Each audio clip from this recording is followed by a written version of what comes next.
Hello people, এই ভিডিওতে আমি আপনাদের সাথে ডিজিটাল মার্কেটিং এর কোর ব্রাঞ্চেস গুলো নিয়ে আলোচনা করব, মানে মূল শাখাগুলো নিয়ে আলোচনা করব। ডিজিটাল মার্কেটিং কিন্তু অনেক অনেক বড় একটা সেক্টর, বিশাল বড় একটা সেক্টর।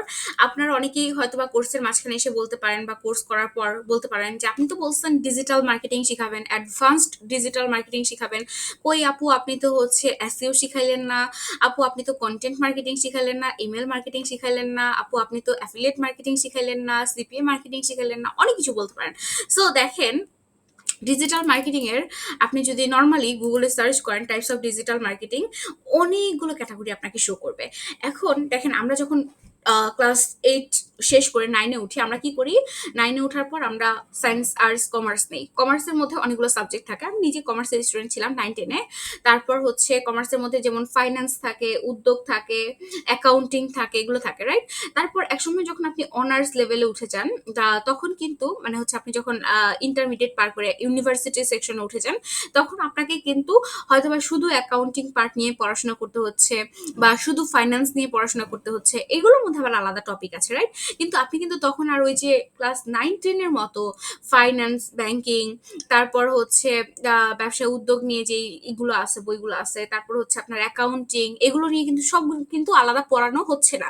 আপনার কিন্তু ইউনিভার্সিটি লেভেলে সব আলাদা হয়ে যাচ্ছে। বিষয়টা এরকম। একজন মানুষ ডিজিটাল মার্কেটিং এর সব বিষয়ে আইডিয়া রাখতে পারে, বাট সব বিষয়ে এক্সপার্ট হওয়া খুব টাফ। একজন মানুষ যেমন ধরেন, যদি ইউনিভার্সিটিতে লেভেলটা বুঝাই, ইউনিভার্সিটি লেভেলে কেমিস্ট্রি, ফিজিক্স, তারপর হচ্ছে হায়ার ম্যাথ এগুলো সবকিছু নিয়ে যেমন পড়াশোনা করতে পারে না ইউনিভার্সিটি লেভেলে, ঠিক তেমনি আপনি যদি এক্সপার্ট লেভেলে যাইতে চান ডিজিটাল মার্কেটিং এ, আপনাকে একটা শাখা নিয়ে এগিয়ে যেতে হবে। আপনি একসাথে SEO, marketing, CPA marketing, affiliate marketing সব কিছু একসাথে করতে পারবেন না, ঠিক আছে? ওকে। সো এটা জাস্ট আমি একটা উদাহরণস্বরূপ বুঝাইতে চেষ্টা করেছি আপনাদেরকে, আশা করছি আপনারা বুঝতে পারবেন। আর যদি বুঝতে না পারেন, সেক্ষেত্রে হচ্ছে আপনারা একটু ইউটিউব সার্চ করবেন। ডিজিটাল মার্কেটিং এর অনেক ক্যাটাগরি ভিডিও আসবে আপনাদের সামনে। আপনারা গুগলেও সার্চ করতে পারেন। আর মোস্ট পপুলার হচ্ছে চ্যাট জিপিটিতেও আপনারা সার্চ করে দেখতে পারেন, ঠিক আছে? এরপর দেখেন, তো আমি যেটা বললাম যে ডিজিটাল মার্কেটিং হচ্ছে বিশাল একটা জগৎ, যার অনেক গুরুত্বপূর্ণ শাখা আছে। প্রতিটা শাখার আলাদা কাজ, স্কিল ও সুযোগ রয়েছে। প্রত্যেকটা শাখাই ইম্পর্টেন্ট। এসইও এখনো অনেক ইম্পর্টেন্ট, মানে এসইওর এখনো অনেক ভ্যালু আছে। যতই এআই এর যুগ হোক, মার্কেটিং এর অনেক ভ্যালু আছে এবং থাকবে, সবসময় থাকবে। তারপর হচ্ছে সিপিএ মার্কেটিং এখনো অনেকেই করে, একসময় এটা অনেক চাহিদা ছিল। অ্যাফিলিয়েট মার্কেটিং করে। তো আমরা দেখবো আমরা কোন সেক্টরটা নিয়ে কাজ করব। একজন ডিজিটাল মার্কেটার হিসেবে আপনি চাইলে শুধু একটি নির্দিষ্ট শাখায়, মানে নির্দিষ্ট একটা টপিকে এক্সপার্ট হতে পারেন, আবার পুরো ডিজিটাল মার্কেটিং স্ট্র্যাটেজিও বুঝতে পারেন। দেখেন, এই লাইনটাই কিন্তু আমি একটু আগে বললাম যে আপনি স্ট্র্যাটেজিটা বুঝতে পারেন, প্রত্যেকটা টপিক সম্পর্কে আইডিয়া নিতে পারেন, বাট প্রত্যেকটা টপিকে এক্সপার্ট হওয়া পসিবল না। বুঝতে পেরেছেন? ওকে। সো এখানে আমি আপনাদেরকে বলি, আরেকটা বিষয় আরেকটা বলি, যে এক্সপার্ট হওয়া পসিবল না এরকম না।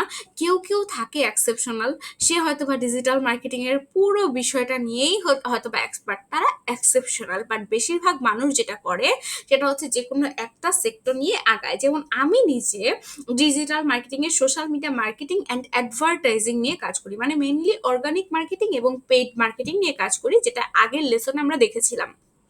আর আমিও কিন্তু আমাদের এই কোর্সে অর্গানিক এবং পেইড মার্কেটিংটা নিয়েই শিখাবো আপনাদেরকে, ঠিক আছে? ওকে। সো দেখেন, আমরা এখানে দেখতেছি যে social media marketing 1 number sector আছে। যেহেতু আমি এটা নিয়ে শিখাচ্ছি, তাহলে এটা তো 1 নাম্বারে রাখাটা অবশ্যই উচিত, তাই না? তাহলে এই সোশ্যাল মিডিয়া মার্কেটিং যেমন হচ্ছে Facebook, Insta, TikTok, LinkedIn, WhatsApp, এই প্ল্যাটফর্মের মাধ্যমে কাস্টমারকে টার্গেট করে কোনো একটা ব্র্যান্ডের প্রমোশন করাই হচ্ছে সোশ্যাল মিডিয়া মার্কেটিং। এক কথায়, ফেসবুকের মাধ্যমে যদি আপনি কোনো কাস্টমারকে টার্গেট করে মার্কেটিং করেন, সেটা ফেসবুক মার্কেটিং। ইউটিউবের মাধ্যমে যদি কোনো একটা কাস্টমারকে টার্গেট করে মার্কেটিং করেন, তাহলে সেটা ইউটিউব মার্কেটিং। এইরকম ভাবে বিষয়টা ইনস্টাগ্রামের মাধ্যমে করলে ইনস্টাগ্রাম মার্কেটিং, টিকটকের মাধ্যমে করলে টিকটক মার্কেটিং, ঠিক আছে? এই তো, এই সোশ্যাল মিডিয়ার মধ্যে অনেক কিছু আছে, যেমন হচ্ছে কন্টেন্ট প্ল্যানিং। এটা নিয়ে আমি আপনাদের ক্লাসে শিখাবো। কন্টেন্ট এখন অত্যন্ত ইম্পর্টেন্ট। একজন মার্কেটার হিসেবে কন্টেন্ট লেখা এবং কন্টেন্ট প্ল্যান করা জানা, এটা জরুরি, খুব জরুরি, ঠিক আছে? তারপর বুস্টিং করা, এটা খুব বেসিক লেভেল, বুস্টিং করাটা বেসিক লেভেল। অ্যাড রান করাটা অ্যাডভান্স লেভেলের কাজ। অর্গানিক গ্রোথ, এটাও আপনার এক প্রকার বেসিক বলা যায়। অর্গানিক গ্রোথের মধ্যে বেসিক আছে যে আপনার শুধুমাত্র অর্গানিক ফলোয়ার্স গ্রো করার কাজটা, এটা খুব বেসিক লেভেলের একটা কাজ। আর অর্গানিক ভাবে একটা বিজনেসকে ব্র্যান্ডে পরিণত করা, সেটা আবার অ্যাডভান্স লেভেলের কাজ। ইনফ্লুয়েন্সার মার্কেটিং সম্পর্কে আমি আপনাদেরকে আইডিয়া দিব। এর পরের সেকশনে যেটা আছে, সার্চ ইঞ্জিন অপটিমাইজেশন মানে এসইও। ঠিক আছে, এসইও মানে হচ্ছে আমি একটা ওয়েবসাইটকে বা একটা কন্টেন্টকে গুগলের সার্চ রেজাল্টের সবার উপরে দিকে দেখাবো। যেমন ধরেন আমি যদি এখন এই মুহূর্তে এসে এখানে সার্চ করি হোয়াট ইজ ডিজিটাল মার্কেটিং, এটা লিখে যদি সার্চ করি দেখবেন অনেকগুলো ওয়েবসাইট আসবে। এটা স্পন্সর লেখা, এটা ওরা অ্যাড দিয়েছে, এটা অ্যাড দিয়েছে। ঠিক আছে, স্পন্সর লেখা যেগুলো আছে এগুলো সব অ্যাড। এরপর হচ্ছে এআই ওভারভিউ। এআই এখন হচ্ছে মানে কি বলে, গুগলের সার্চ রেজাল্টকেও অনেক কমায় দিছে। মানে এখন আমি যদি শুরুতে এআই এর এই জায়গাতে যদি অ্যান্সারটা পেয়ে যাই, তাহলে তো অন্যান্য ওয়েবসাইট দেখবো না, রাইট? বিষয়টা হচ্ছে এইরকম। সো এআই এর কারণে মানুষ সঠিক উত্তর পেয়ে গিয়ে পরে আর নিচের দিকে যাচ্ছে না। বিষয়টা এখন এরকম, কিছুদিন আগে একটা প্রতিবেদন আমি দেখেছি। তো যাই হোক, এখন দেখেন এই যে প্রথমে আছে মেল চিম্পের একটা হচ্ছে ওয়েবসাইট চলে আসছে, তারপর হচ্ছে ইনভেস্টোপিডিয়া, এটা একটা ওয়েবসাইট চলে আসছে, এগুলো ইউটিউবের বিভিন্ন ভিডিও। এরপর হচ্ছে উইকিপিডিয়া, আমেরিকান মার্কেটিং অ্যাসোসিয়েশন এমা, এদের সবার বিভিন্ন ধরনের কি ওয়েবসাইটের লিঙ্কগুলো চলে আসছে। এখন দেখেন উইকিপিডিয়া আসছে কিন্তু 3 নম্বরে, উইকিপিডিয়া কিন্তু 1 নম্বরে মেল চিম্পের জায়গায় আসে নাই, মেল চিম্প আছে 1 নম্বরে। এই 1 নম্বরে এটা কেন আসলো? কারণ ওরা প্রপারলি এসইও করেছে এবং বাকিদের তুলনায় এগিয়ে আছে। এসইওর কাজই এইটা, যে কোনো একটা ওয়েবসাইটকে বা যে কোনো একটা কন্টেন্টকে একদম সার্চ রেজাল্টের উপরের দিকে নিয়ে আসবে। এটা আরো অনেক বিশাল ফ্যাক্টর বা বিশাল আলোচনার বিষয়। আমি কিন্তু একজন এসইও এক্সপার্ট না, বাট আপনাদেরকে বোঝানোর জন্য আমি এই বিষয়গুলো নিয়ে বললাম।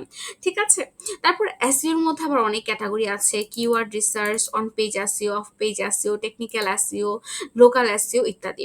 কন্টেন্ট মার্কেটিং, যেটা একটু আগে বললাম, এটা বর্তমানে খুবই ইম্পর্টেন্ট। আমি এটা কন্টেন্ট, একটা কিভাবে কন্টেন্ট রেডি করতে হয় এগুলো সম্পর্কে আপনাদেরকে এই কোর্সের মধ্যে শিখাবো বা আলোচনা করব, কারণ এই সম্পর্কে আপনার ধারণা থাকাটা জরুরি।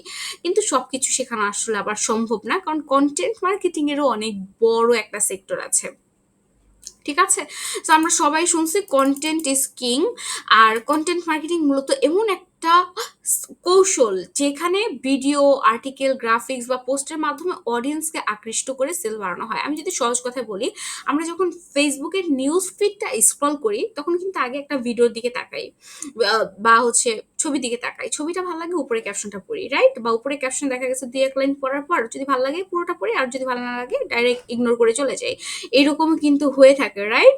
সো এখানে যাই হোক, বিষয়টা হলো একটা কন্টেন্টের মাধ্যমে অডিয়েন্স বেশিরভাগ ক্ষেত্রে সিলেক্ট করে এই প্রোডাক্টটা কিনবে কি কিনবে না, এই আম, কি বলা যায়, এই সার্ভিসটা তার লাগবে কি লাগবে না। ঠিক আছে, এটা হচ্ছে কন্টেন্টের খেলা। যেমন ধরেন এই যে এই কোর্সে আপনারা জয়েন করতেছেন, আপনারাও কিন্তু আমাদের বিভিন্ন হচ্ছে কন্টেন্ট দেখে আকৃষ্ট হয়েছেন। কন্টেন্ট হয়তো বা লেখালেখি বা আমাদের ভিডিও বা যে কোনো কিছু হতে পারে, যেটার মাধ্যমে মনে হয়েছে না যে এই জিনিসটাতে আমি জয়েন করি, এটা আমার জন্য ভ্যালুয়েবল মনে হবে। ঠিক আছে, তারপর হচ্ছে কন্টেন্টের মধ্যে কি কি আছে, ব্লগ লেখালেখি, ভিডিও স্ক্রিপ্ট লেখা, কপিরাইটিং। কপিরাইটিং আবার আলাদা, কন্টেন্ট রাইটিং আলাদা, এটা কিন্তু আবার এই দুইটা কিন্তু দুই জিনিস। ঠিক আছে, তারপর হচ্ছে সোশ্যাল কন্টেন্ট, আমরা সোশ্যাল কন্টেন্টটা শিখবো স্পেশালি। যেমন ধরেন একটা পোস্টের জন্য আমরা কি ধরনের ক্যাপশন লিখবো, একটা ক্যাপশন লেখারও কিন্তু একটা রুলস আছে। ঠিক আছে, এই বিষয়গুলো নিয়ে। এরপর আছে ডিজিটাল মার্কেটিং, অনেক বড় একটা সেক্টর, যেটা ইমেল মার্কেটিং বলা হয়। তবে এগুলো নিয়ে কিন্তু আমরা শিখবো না, হ্যাঁ, এগুলোও কিন্তু সম্পূর্ণ আলাদা আলাদা সেক্টর। গুগল অ্যাডস নিয়ে আমরা শিখবো। গুগল অ্যাডস বর্তমানে ফেসবুক অ্যাডস এর মতোই জনপ্রিয়, ইভেন ফেসবুক অ্যাডস এর চাইতেও বেশি জনপ্রিয়। আমরা হয়তো বা বাংলাদেশে থাকি বিধায় আমরা গুগল অ্যাডস নিয়ে এত বেশি আইডিয়া রাখি না, বাট মার্কেট প্লেসে গুগল অ্যাডস এর কাজের অনেক চাহিদা, প্রচুর মানুষজন বায়াররা নিয়মিত আপওয়ার্কে জব পোস্ট করতেছে গুগল অ্যাডস নিয়ে, এবং প্রাইসও কিন্তু খুব হাই লেভেলের। ঠিক আছে, সো গুগল অ্যাডস এর মধ্যে আমরা Google search ad, display ad, video ad, conversion tracking এগুলো শিখবো। এই যে একটু আগে আমি অ্যাফিলিয়েট মার্কেটিং বলছিলাম, এই অ্যাফিলিয়েট মার্কেটিং 2015, 16, 17 সালের দিকে খুবই জনপ্রিয় ছিল।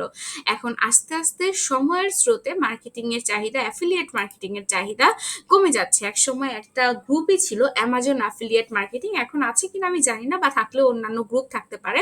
সবাই অ্যামাজন অ্যাফিলিয়েট মার্কেটিং করতো। ইভেন আপনি ইউটিউবে সার্চ করলেও, গুগলেও পাবেন, ইউটিউবে সার্চ করলেও অ্যামাজন অ্যাফিলিয়েট মার্কেটিং নিয়ে অনেক ভিডিও পাবেন। একসময় এটা প্রচুর জনপ্রিয় ছিল। আর অ্যানালিটিক্স অ্যান্ড ডাটা ট্র্যাকিং, এগুলো তো অবশ্যই জানতে হবে। এগুলো মার্কেটিং এর হচ্ছে, আপনি একটা অ্যাড থেকে কেমন হচ্ছে লাভ হলো, কেমন হচ্ছে আপনার প্রফিট হলো, কতটুকু হচ্ছে, কত টাকা খরচ করে কত টাকা আপনি আরওআই বা রিটার্ন অন ইনভেস্টমেন্ট আপনি পেলেন, এই বিষয়টা, এগুলো সবকিছুকে ট্র্যাকিং করাকে বোঝানো হয়। এগুলো আমরা কাজ শিখতে শিখতে বুঝে যাব, ঠিক আছে? এটা সম্পূর্ণ আলাদা কোনো সেক্টর নয়, এটা আমাদের যেই সেক্টরগুলো নিয়ে আমরা কাজ করি এই বিষয়গুলো নিয়ে করতে করতে আমরা বুঝে যাব। ফাইন। তাহলে এই ছিল ডিজিটাল মার্কেটিং এর প্রধান শাখা। এছাড়াও আরো অনেক শাখা আছে। ওই যে আমি যেটা বলছিলাম, CPA marketing, Amazon Amazon marketing, affiliate marketing এর কথা উল্লেখ করলেও কিন্তু এখানে সিপিএ মার্কেটিং বলি নাই। তারপর হচ্ছে আবার অনেকে ইনফ্লুয়েন্সার মার্কেটিংটাকেও মোটামুটি ভালো একটা প্রায়োরিটি দেয়, যেটাকে আমরা এই যে সোশ্যাল মিডিয়ার মধ্যে ইনক্লুড করেছি। এরকম আরো অনেক সেক্টর আছে, আপনি জাস্ট একটু সার্চ করলে পেয়ে যাবেন। কিন্তু আমি মূল ব্রাঞ্চগুলো বা শাখাগুলো নিয়ে আলোচনা করেছি। আশা করছি এর মাধ্যমে আপনাদেরকে বেশ কিছু তথ্য দিতে পেরেছি।